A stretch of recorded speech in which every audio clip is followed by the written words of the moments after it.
Hi, folks. In this next section, we're going to talk more about shapes of distributions, like we started to with box and whisker plots last time.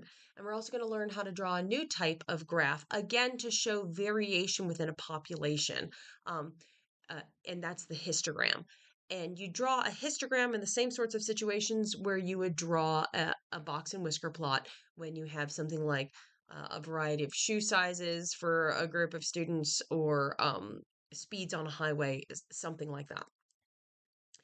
In a histogram, it's going to look like a bar graph, but each bar is kind of a bin that shows the frequency of data in that particular interval in that bin. And the easiest way to talk about this is just to show you an example.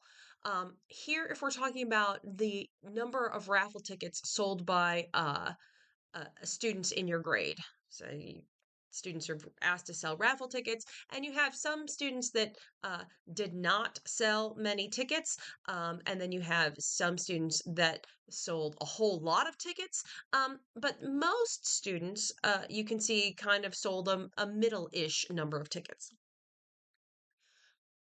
When you set up these bins, when you set up these kind of categories, each bin needs to be the same size. So if bar number one on our graph is going to represent everybody who sold 1 to 8 tickets, then the next bin needs to be that same size, so 9 to 16 tickets. So each time we're kind of capturing a set of 8 tickets, 8 tickets sold, groups of 8 tickets.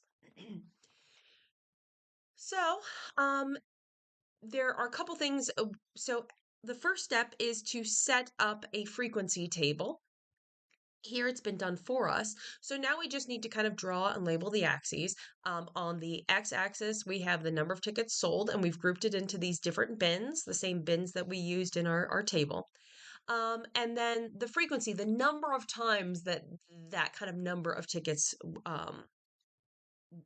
was sold is what we're graphing on the y-axis. So for 1 to 8 tickets, only 5 students did that. So my bar chart just goes up to the 5. 9 students sold 9 to 16 tickets. So I'll go up here just under the, oh dear, auto shapes here, just up to the 9. Then we'll go up to 16 for this next bar. So we'll go just over the 15. And again, I've got kind of auto draw, kind of drawing things for me. The next bar should go up to 25. So I want to be right on that line. For 33 to 40 tickets, we go up to the 20 mark, like this. For 41 to 48 tickets, we go up to the 8 mark, so a couple below the 10 here. And then we go down to the 7 mark for this last one.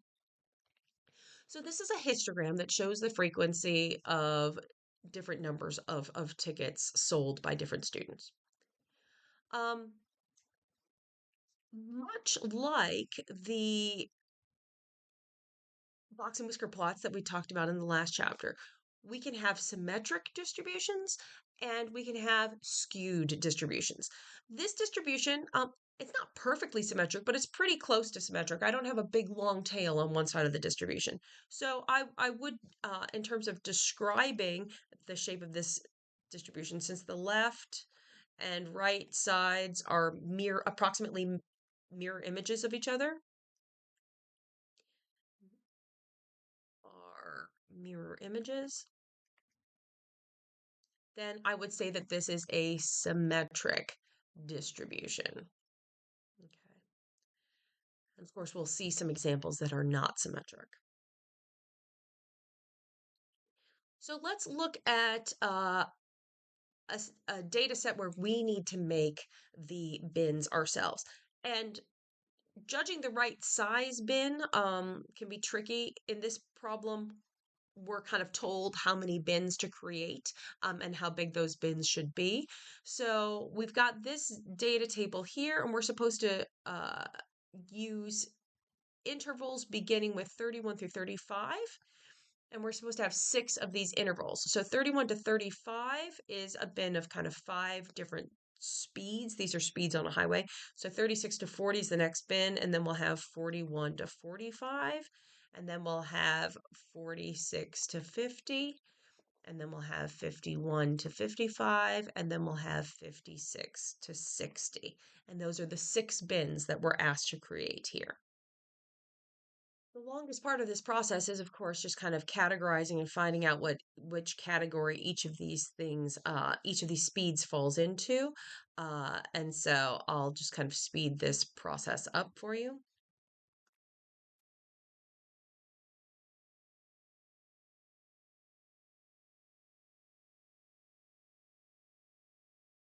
So now that we've put our data into a frequency table, we can work on graphing it. And I need for my bins on the x-axis of the graph to match the values in my frequency table. So this will be 41 to 45, 46 to 50, 51 to 55, 56 to 60. Oh, I didn't finish that here. And then graphing. First of all, making the y-axis something that fits my data. So my largest frequency is 11. So I just kind of count by 2 here. Here's 2, 4, 6, 8, 10, 12. Then I can fit all of these different frequencies on my y-axis. So this bar chart only goes up to 1. This goes up to 3. This goes up to 5. This goes up to 6.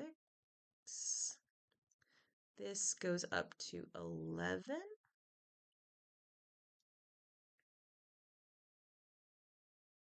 And this goes up to 4. So we have now plotted our data into this histogram. There are follow-up questions on the next page, so let's look here. Which measure of center and which measure of variation best represent these data? Well, these data do not appear symmetric. These data, I've got a long tail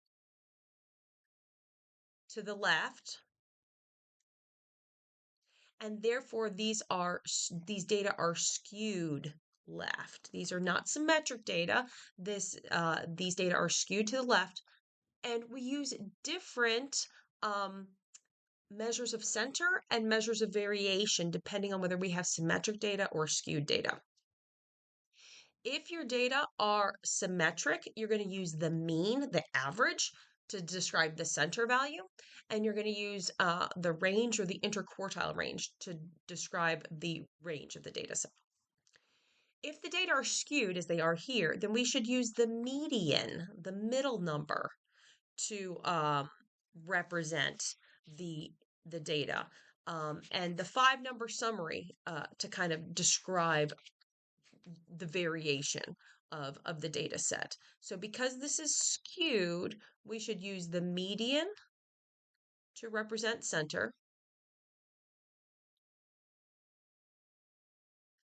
and we should use the 5-number summary or the interquartile range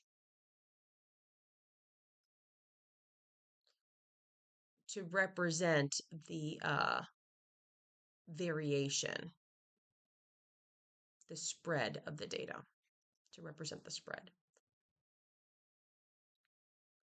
We're not actually asked to give the median or the 5-number summary here. We're just asked to say, hey, which values should we use? The next example does ask us to give values. So let's look at comparing these two data sets. So this double histogram is showing us use of emojis amongst female students versus male students during a 1-week time period. And we're supposed to compare these data distributions. First of all, notice that this female student data distribution is more symmetric.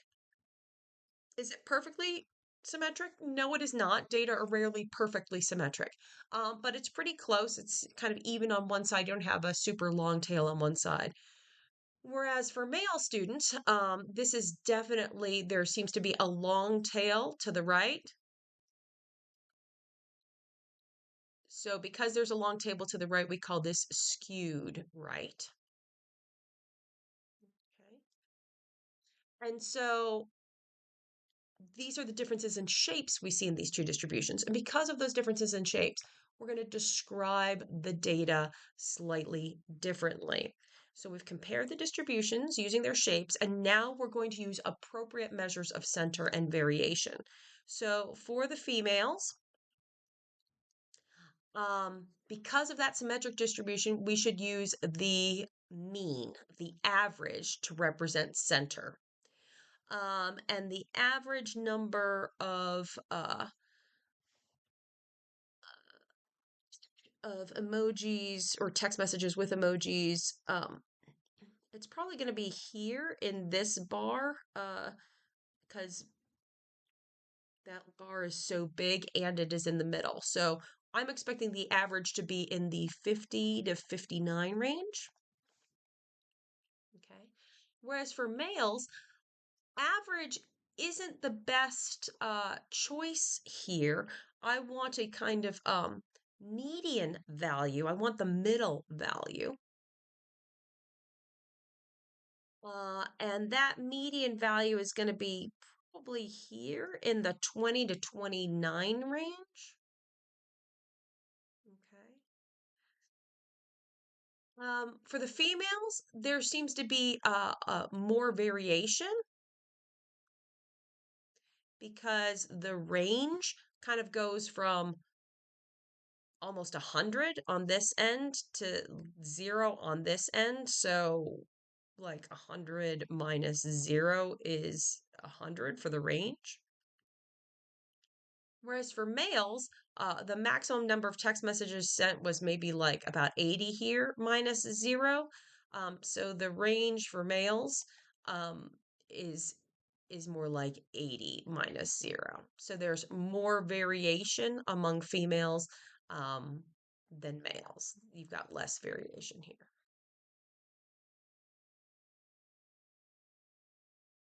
Uh, but really, because of this comparison, I meant to use a different color, this comparison here, we can say pretty confidently that females are more likely to use emojis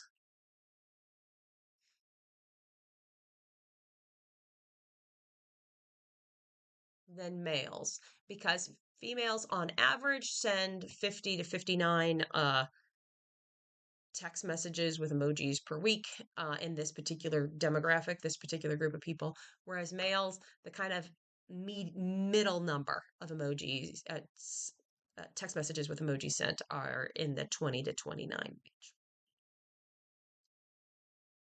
All right. We've had a look at histograms.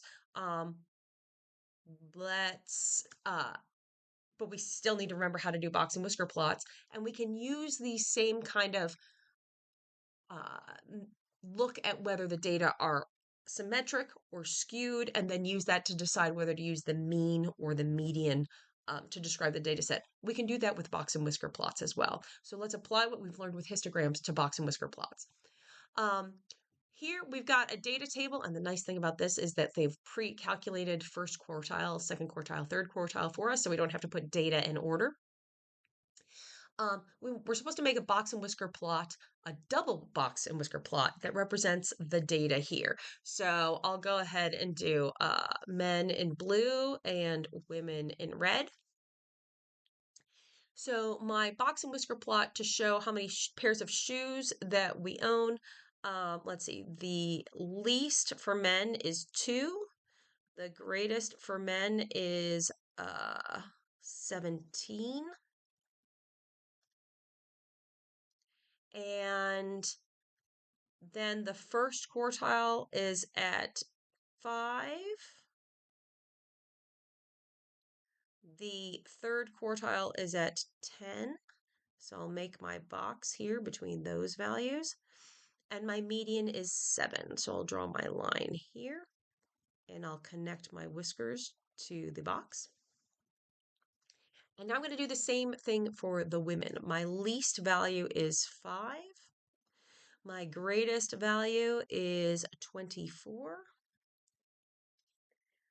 My first quartile is 12. My third quartile is 17. I'll make a box between those values and draw a vertical line at my median, which is 14. And I'll connect my whiskers to my box. So these are the female values, and my male values are represented in blue.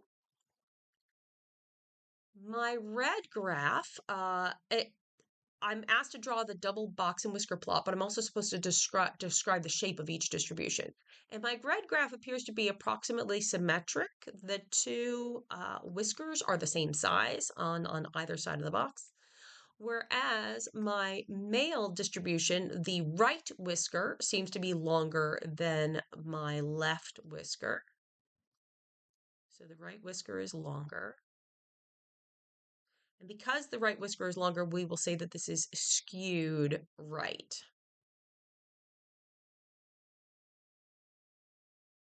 So we've described the shape of this distribution. So now let's look at what follow-up question they want us to answer.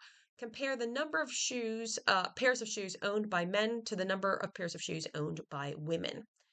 Remember, we should pick a different measure of center depending on whether we have a symmetric or skewed data set. So for the men, the best measure of center is the median. And the median value is for men is 7. Whereas for the women, because that is a symmetric distribution, I should choose the mean, the average. I'm going to use the mean, and that is 14.